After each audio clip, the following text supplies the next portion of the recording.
किया जाना चाहिए कि ये योजना विफल न हो।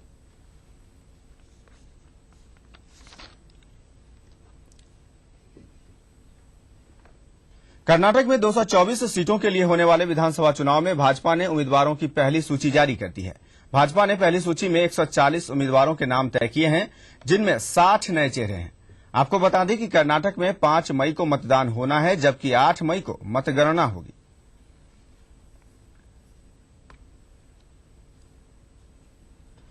इधर कर्नाटक विधानसभा चुनाव के लिए कांग्रेस ने भी उम्मीदवारों की पहली सूची जारी कर दी है। कांग्रेस ने 177 उम्मीदवारों की पहली सूची जारी की है।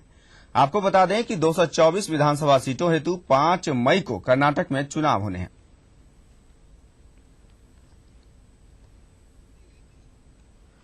भारतीय जनता पार्टी का आज 33वां स्थापना दिवस है। इस मौके पर वैसे तो समूचे देश में भाजपा कार्यकर्ता जश्न मनाएंगे, लेकिन गुजरात भाजपा इसे कुछ खास तौर पर मनाने जा रही है।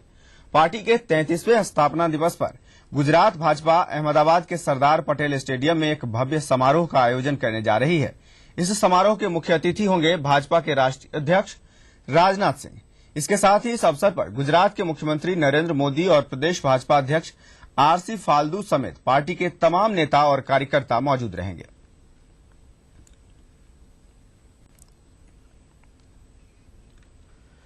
कांग्रेस नरेंद्र मोदी पर लगातार हमला कर रही है। इस बार कांग्रेस प्रवक्ता राशिद अल्वी ने परोक्ष तौर पर ही सही, लेकिन नरेंद्र मोदी को यमराज घोषित कर दिया। मोदी जी की तरफ अगर इशारा करना होता तो वो घोड़े पे नहीं कहते, भैंसे पर कहते, बुल पे कहते, बुल पे कहते। और ये मैं नहीं जानता बुल किसकी सवारी होती है।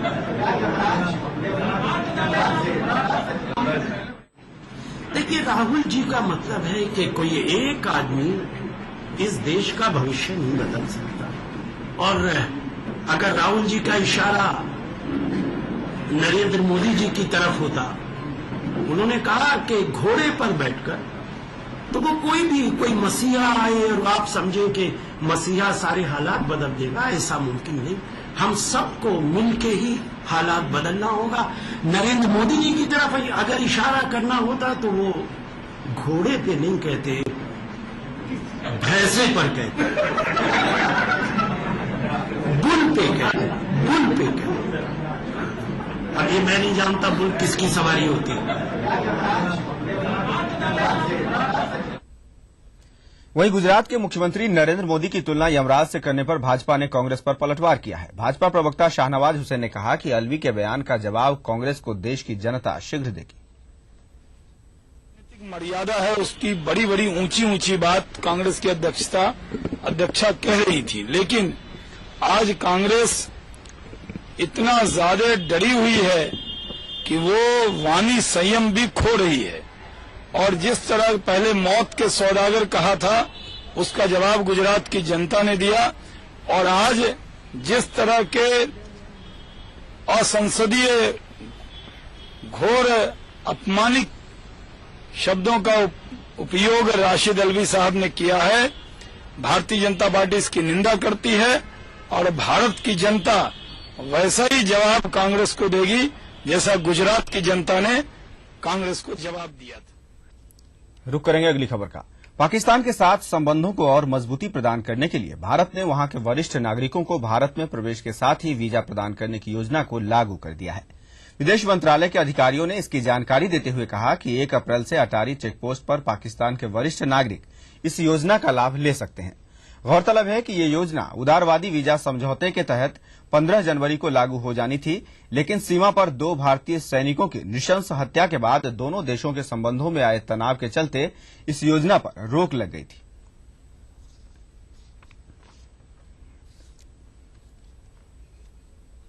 अमेरिका ने एक बार फिर साफ किया है कि गुजरात के मुख्यमंत्री नरेंद्र मोदी को लेकर उनकी वीजा नीति में कोई बदलाव नहीं आया है। हालांकि अमेरिका का कहना है कि अगर मोदी वीजा के लिए आवेदन करते हैं तो उनका स्वागत है। सरकार उनकी पात्रता को लेकर समीक्षा करेगी।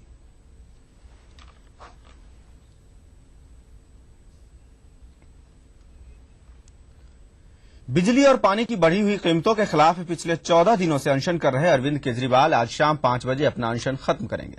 शुक्रवार को केजरीवाल ने इसकी घोषणा की। इसके साथ ही उन्होंने आंदोलन के दूसरे चरण का भी ऐलान किया। दूसरे चरण के तहत शनिवार को जिन लोगों के बिजली कनेक्शन काटे गए हैं उसको जोड़ा जाएगा।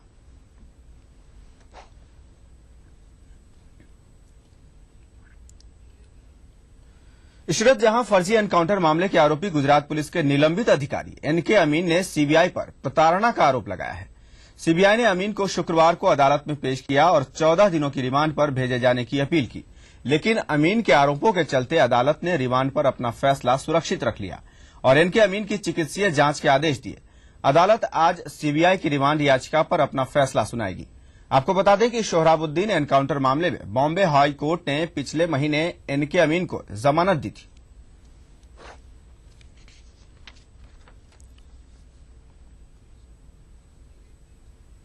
नेपाल की राजधानी काठमांडू में शुक्रवार को गरीबी उन्मूलन पर सार्क देशों की तीसरी मंत्री स्तरीय बैठक शुरू हो गई है। बैठक का उद्घाटन नेपाल सरकार के कार्यवाहक मुखिया खिलराज रेग्मी ने किया। इस बैठक में सार्क के सभी 8 सदस्य देश दक्षिण एशियाई क्षेत्र में गरीबी उन्मूलन की दिशा में हुई प्रगति पर चर्चा करेंगे।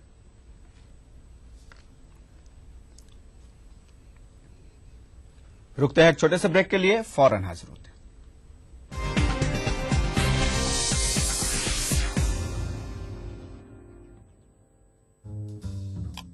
जो है मुंबई की आज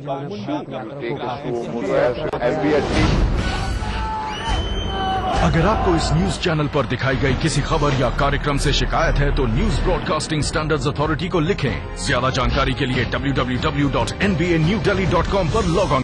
देखिए ईटीवी राजस्थान सभी डीटीएच प्लेटफॉर्म पर, डिश टीवी पर चैनल नंबर 822, एयरटेल पर चैनल नंबर 288, टाटा स्काई पर चैनल नंबर 162, बिग टीवी पर चैनल नंबर 418, वीडियोकॉन पर चैनल नंबर 748। देखिए आपका अपना चैनल। बनाना हो घर का खाना या मस्ती हो पार्टी की या फिर खुमार हो त्योहारों का, आपकी हर खुशी में शुमार है स्वाद रसोई से का। नारी के अस्तित्व की खूबसूरत पहचान रसोई से दोपहर 2:30 बजे। इस कार्यक्रम के सह प्रायोजक हैं मेला डिटर्जेंट पाउडर और केक, जादू सा इसका घर घर है छाया। कुबेर मसाला, स्वादिष्ट जीवन चाहे हर मन। मिराज शुद्ध ऑयल सोप। मोती सन्स ज्वेलर्स, टॉक रोड और जौहरी बाजार जयपुर में। लर्न बाय फन, बच्चों को ब्रिलियंट।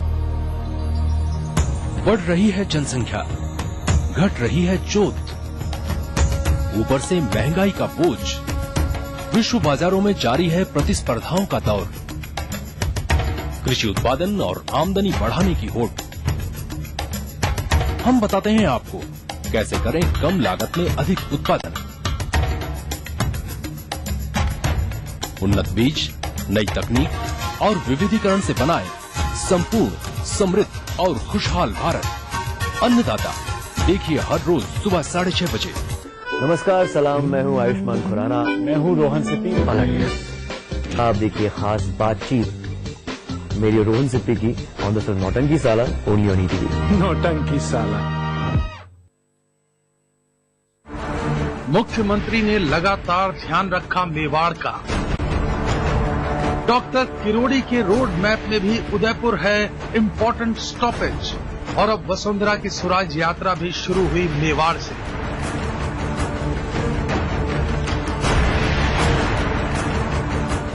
देखिए मेवाड़ का मैराथन आज शाम 7 बजे म्हारो राजस्थान में।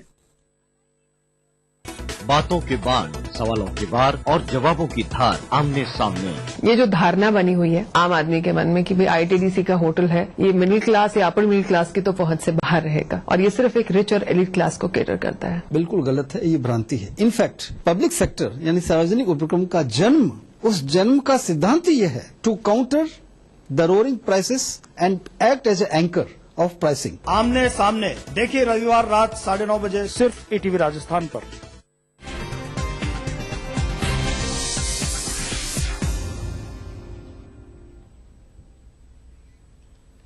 ब्रेक के बाद बढ़ते आगे। बिहार में गर्मी बढ़ने के साथ ही आग ने कहर बरपाना शुरू कर दिया है। शुक्रवार को बिहार के करीब 15 जिलों में हुई भीषण अगलगी में 15 से ज्यादा लोगों की मौत हो गई, जबकि करोड़ों की संपत्ति जलकर खाक हो गई। पटना में न्यू मार्केट के बकरी बाजार में लगी आग इतनी भयावह थी कि इस पर काबू पाने में प्रशासन के पसीने छूट गए। पटना से दूर भागलपुर, अररिया, वैशाली, बांका, नवादा, बेतिया, खगड़िया, आरा और मसौढ़ी में भी आग ने भीषण तबाही मचाई। पूरे बिहार में अगलगी की घटना में 15 से ज्यादा लोगों की झुलसने से मौत हो गई, जबकि कई गंभीर रूप से जख्मी हो गए। वहीं करोड़ों की संपत्ति भी जलकर खाक हो गई।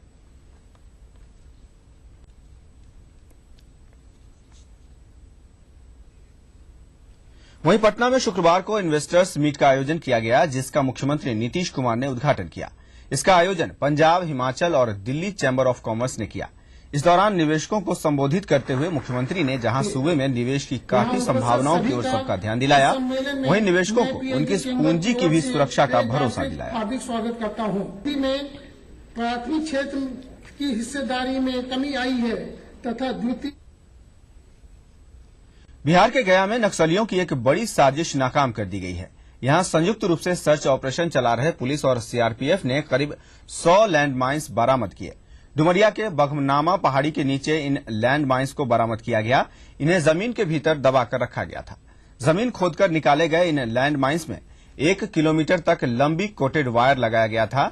सुरक्षा बलों के मुताबिक इसके जरिए किए गए विस्फोट से काफी बड़े पैमाने पर जान माल का नुकसान हो सकता था।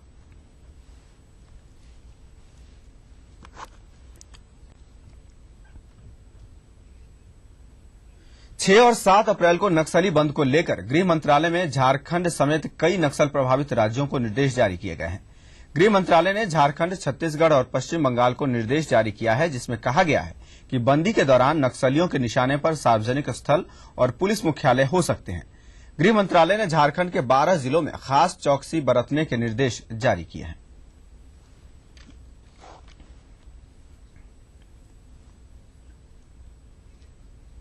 अब बात संजय दत्त की।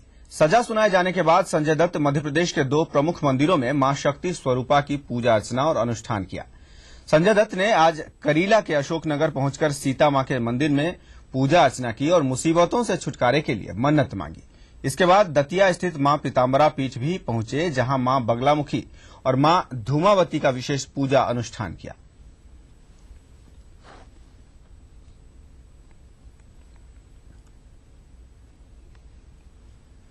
भोपाल में रोहित गृह निर्माण समिति में अपात्र होते हुए भी मुख्यमंत्री के 11 रिश्तेदारों को प्लॉट आवंटित करने के लगाए गए आरोप पर भाजपा ने पलटवार किया है।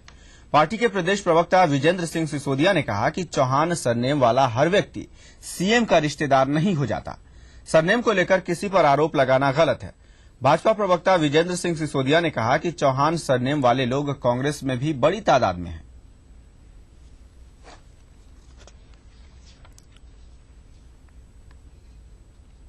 कांग्रेस के युवराज और देश के भावी प्रधानमंत्री बताए जा रहे राहुल गांधी पर मध्य प्रदेश के उद्योग मंत्री कैलाश विजयवर्गीय ने निशाना साधा है। विजयवर्गीय ने राहुल को कंफ्यूज्ड और फ्रस्ट्रेटेड नेता करार दिया है।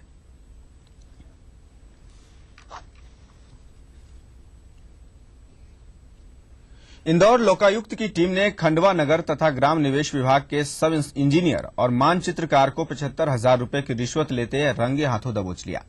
केएल वर्मा नाम के इस इंजीनियर ने बुरहानपुर के कैलाश नामक किसान से उसकी 2.5 एकड़ भूमि के डायवर्जन के लिए अनापत्ति देने के एवज में 1 लाख रुपए की मांग की थी।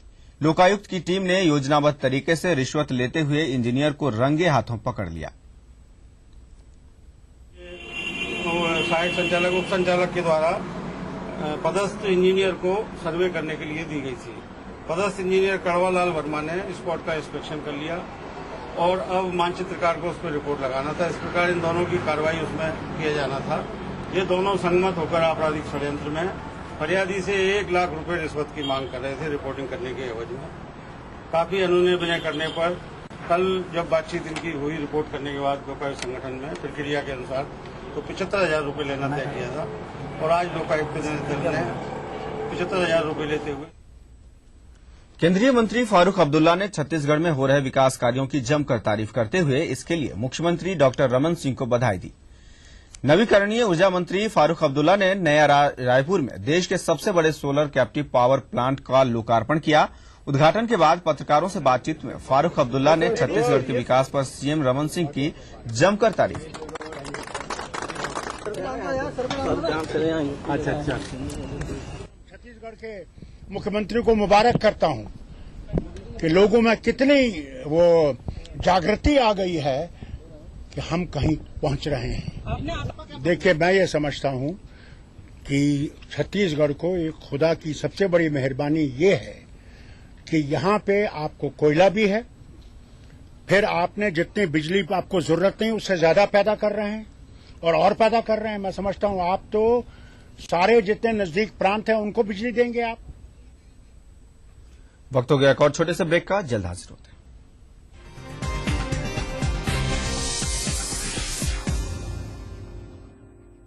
भारत इतिहास के पन्नों पर शाही संस्कृति के धरोहर राजस्थान आज भी जगमगाता है रजवाड़ों की गरिमा से, जननेताओं की राजनीति से, हर एक बात की चहल पहल से, और रहता है हमेशा अपने ही रंग में, अपने ही ढंग में। म्हारो राजस्थान देखिए इस समय पर।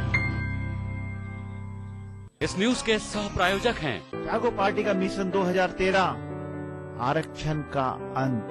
मिराज शुद्ध ऑयल सोप, कुबेर मसाला, स्वादिष्ट जीवन चाहे हर मन। दिन भर खबरें जो बनाते हैं, जहां बनती हैं, जिनसे शुरू होती है, जिनसे जुड़ी होती है। रात 9 बजे सबकी नजर टिकी होती है न्यूज एट 9 PM पर, दिन भर की खबरों का अपडेट। इस न्यूज के सह प्रायोजक हैं JECRC university, build your world. अब सिर्फ बड़े शहरों की चकाचौंध ही नहीं, छोटे शहरों के भी होंगे जलवे। खबरें सिर्फ बड़े शहरों की नहीं, छोटे शहरों की भी मिलेंगी। मारो शहर में, देखिए इस समय पर। इस न्यूज के सह प्रायोजक हैं जागो पार्टी का मिशन 2013 आरक्षण का अंत। मिराज शुद्ध ऑयल सोप, कुबेर मसाला, स्वादिष्ट जीवन चाहे हर मन। JECRC university, build your world. सुबह की किरण नहीं तो सुबह कैसे? सवेरे गरम चाय की चुस्की नहीं तो ताजगी कैसी? खबर ताजी नहीं तो सुबह की खबर कैसी? इसलिए देखिए सुबह सवेरे ताजा खबरें। सुप्रभात राजस्थान में हर सुबह 7 बजे। मुख्यमंत्री ने लगातार ध्यान रखा मेवाड़ का। डॉक्टर किरोड़ी के रोड मैप में भी उदयपुर है इम्पोर्टेंट स्टॉपेज, और अब वसुंधरा की स्वराज यात्रा भी शुरू हुई मेवाड़ से।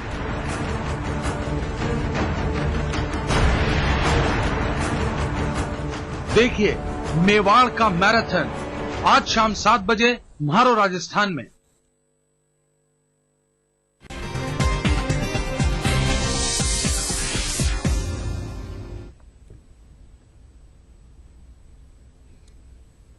ब्रेक के बाद बढ़ते आगे। राजस्थान के मुख्यमंत्री अशोक गहलोत ने जयपुर के सांगानेर में उपजे तनाव के हालात की समीक्षा की है। मुख्यमंत्री ने घटना को दुर्भाग्यपूर्ण बताते हुए पुलिस और प्रशासन को शांति बनाने के निर्देश दिए। मुख्यमंत्री ने अपील जारी करते हुए कहा कि सभी पक्ष शांति और सौहार्द की परंपरा को कायम रखें। उन्होंने अफवाह फैलाने वाले तत्वों से सावधान रहने और दोषियों पर कड़ी कार्रवाई करने के निर्देश दिए हैं।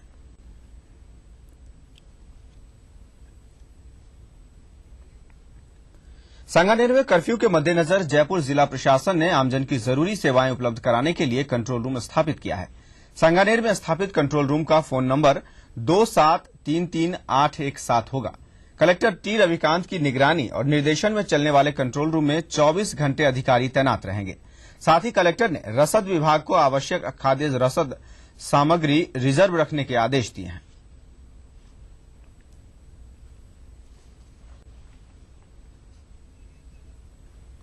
स्वराज संकल्प यात्रा के दूसरे दिन वसुंधरा राजे ने कांकरोली में जनसभा को संबोधित किया। वसुंधरा राजे की सभा में लोगों की भारी भीड़ मौजूद रही। कांकरोली पहुंचने से पहले रास्ते में वसुंधरा राजे का जोरदार स्वागत हुआ। अपने संबोधन में वसुंधरा राजे सरकार पर जमकर बरसी और सरकार के 4.5 साल के कार्यकाल को विफल करार दिया। वसुंधरा ने कहा कि हम सब मिलकर नया राजस्थान बनाएंगे।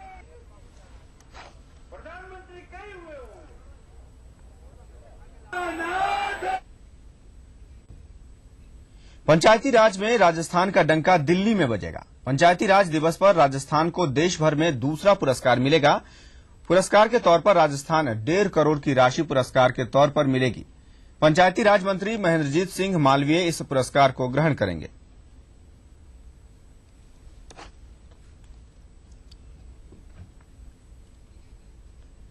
खबर उत्तर प्रदेश से है। 1982 के गोंडा के फर्जी एनकाउंटर मामले में सीबीआई कोर्ट ने 3 दोषियों को फांसी की सजा सुनाई है, जबकि 5 पुलिसकर्मियों को उम्र कैद की सजा सुनाई गई है।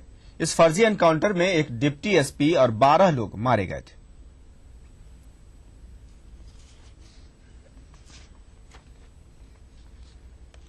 लखनऊ में शुक्रवार को समाजवादी पार्टी की इमरजेंसी मीटिंग बुलाई गई है। बैठक समाजवादी पार्टी मुख्यालय में होगी। इसके लिए पार्टी के विधायकों को अचानक लखनऊ तलब किया गया है। विधायकों की बैठक में मुलायम मुख्यमंत्री अखिलेश और दूसरे बड़े नेता भी मौजूद रहेंगे।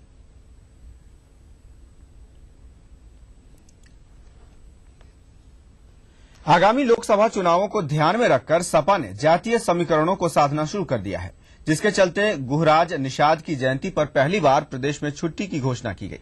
इतना ही नहीं, कानपुर में आयोजित समारोह में कैबिनेट मंत्री शिवपाल सिंह यादव, परिवहन मंत्री मानपाल सिंह, राज्य मंत्री सुरेंद्र मोहन अग्रवाल के अलावा शहर के सभी सपा विधायकों ने शिरकत की।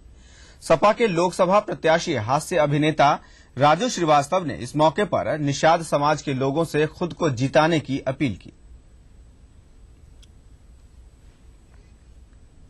तो इस बुलेटिन में इतना ही। चलते चलते आप देखिए तिरछी नजर। नमस्कार।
ईटीवी के सभी प्यारे दर्शकों का योग मंत्र में स्वागत है।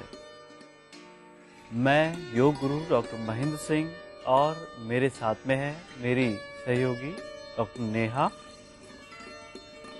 ईटीवी की इस विशेष प्रस्तुति योग मंत्र में आज हम आपको सिखाएंगे भू नमन आसन का अभ्यास। लेकिन इससे पहले एक बार फिर से देखेंगे कल हमने जिस आसन का अभ्यास किया था। पर्वतासन को करने के लिए सबसे पहले पीठ के बल लेट जाएंगे। अब धीरे से करवट लेते हुए पेट के बल उल्टा लेट जाएंगे। अपने शरीर को बिल्कुल एक सीध में रखते हुए दोनों हाथ की हथेलियों को कंधे के पास में लेकर आएंगे और धीरे धीरे अपने शरीर का वजन पूरा पैर के पंजों और हाथ की हथेली पे डालते हुए शरीर को आगे से पीछे की तरफ लेकर जाएंगे। पूरा नीचे की तरफ देखते हुए और धीरे धीरे पैर के पंजों को अपने शरीर की तरफ आगे की तरफ लेते आएं। हाथ की हथेली पूरी जमीन पे टिकी हुई, दोनों पैर बिल्कुल सीधे रखें और कुछ सेकंड्स के लिए फाइनल पोजीशन में बने रहें। जब वापस आएंगे तो धीरे धीरे पहले पैर के पंजों को पीछे करेंगे, फिर घुटनों को जमीन की तरफ करते हुए धीरे धीरे शरीर को लेटा देंगे जमीन पर। इस तरह से 3 से 4 बार इस आसन की आवृत्ति को दोहराएंगे। अपना हाथ की हथेली और पैर के पंजे पर पूरा प्रेशर डालते हुए शरीर को आगे से पीछे की तरफ लेकर जाएंगे। फाइनल पोजीशन में कुछ सेकंड्स बनाए रखें अपने आप को इसी पोजीशन में और बिल्कुल धीरे धीरे वापस आ जाएंगे।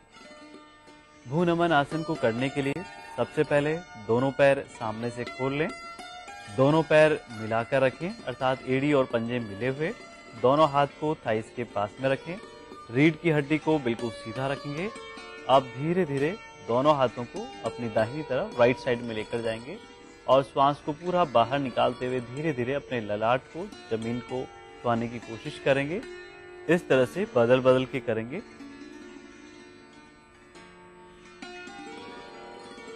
और कोशिश करें हाथ को पहले पूरा पीछे की तरफ करते हुए फिर श्वास को पूरा बाहर निकालते हुए झुकें आगे और फाइनल पोजीशन में कुछ सेकंड्स के लिए रुके रहें और कोशिश करें आंखें कोमलता से बंद रखते हुए चेहरे की मांसपेशियों को बिल्कुल ढीला छोड़ दें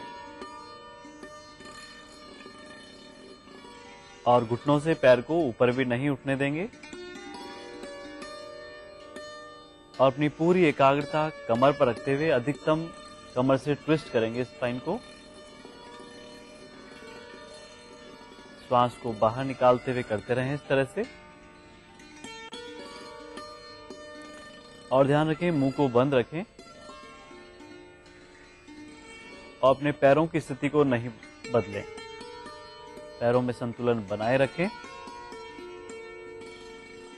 और अपनी पूरी एकाग्रता कमर पर रखते हुए अधिकतम स्पाइन को ट्विस्ट करने की कोशिश करें और कोशिश करें फाइनल पोजीशन में कुछ सेकंड्स के लिए रुकने की और जो खिंचाव आपकी स्पाइन पर हो रहा है, कमर पर हो रहा है, उसे महसूस भी करते रहें।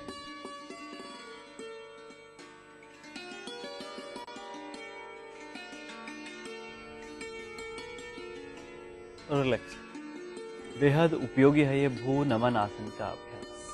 जिनके कमर पर एक्स्ट्रा फैट है उनके लिए तो विशेष तौर से लाभकारी है। जिनको डायबिटीज है, अपच की शिकायत जिनको रहती है और साधारण कमर दर्द जिन लोगों को रहता है वे इस आसन का अभ्यास करके लाभ ले सकते हैं। लेकिन स्लिप डिस्क की शिकायत हो तो जबरदस्ती इस आसन का अभ्यास बिल्कुल भी नहीं करें और कोशिश करें फाइनल पोजीशन में आंखें कोमलता से बंद रखें और चेहरे की मांसपेशियों को बिल्कुल ढीला रखें अर्थात चेहरे की सुंदरता के लिए भी विशेष तौर से लाभकारी है ये भू नमन आसन का अभ्यास। आज का योग मंत्र है, हमें गर्मियों में अधिक छाछ और मट्ठे का सेवन करना चाहिए। इससे हमारा शरीर तंदुरुस्त रहता है और स्वस्थ रहता है। लेकिन ध्यान रखें अकॉर्डिंग टू आयुर्वेद अर्थात आयुर्वेद के अनुसार हमें छाछ का सेवन खाना खाने के बाद ही करना चाहिए। तो आज के लिए बस इतना ही। कल हम फिर हाजिर होंगे एक नए योग मंत्र के साथ। तब तक के लिए नमस्कार।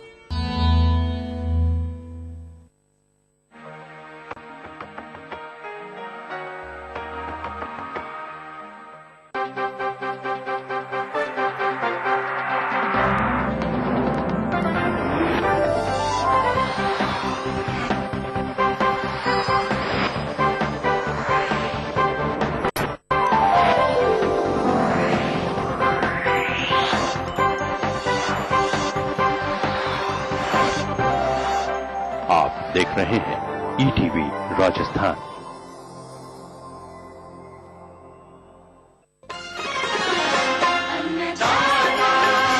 अन्नदाता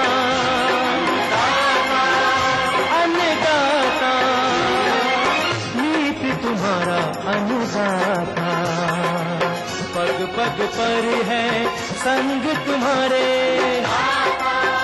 अन्नदाता। किसानों का बन के पसीना सींचता है धरती का सीना। मेहनत का तेरी हक दिलवाने, नई तकनीक नई खोज बताने। पशुधन को गुणवान बनाना, पौध सुरक्षा को सिखलाना, खेती के सब गुर समझाने, भारत का सरताज बनाने। आठों पहर है संग तुम्हारे अन्नदाता, अन्नदाता। नमस्कार। आज के अन्नदाता कार्यक्रम में आप सभी किसान भाइयों का हार्दिक स्वागत है। कार्यक्रम की शुरुआत करने से पहले आइए देखते हैं आज दिखाए जाने वाली जानकारियों की कुछ मुख्य झलकियां। हरे चारे हेतु ज्वार की उन्नत किस्में एवं बुआई प्रबंधन पर जानकारी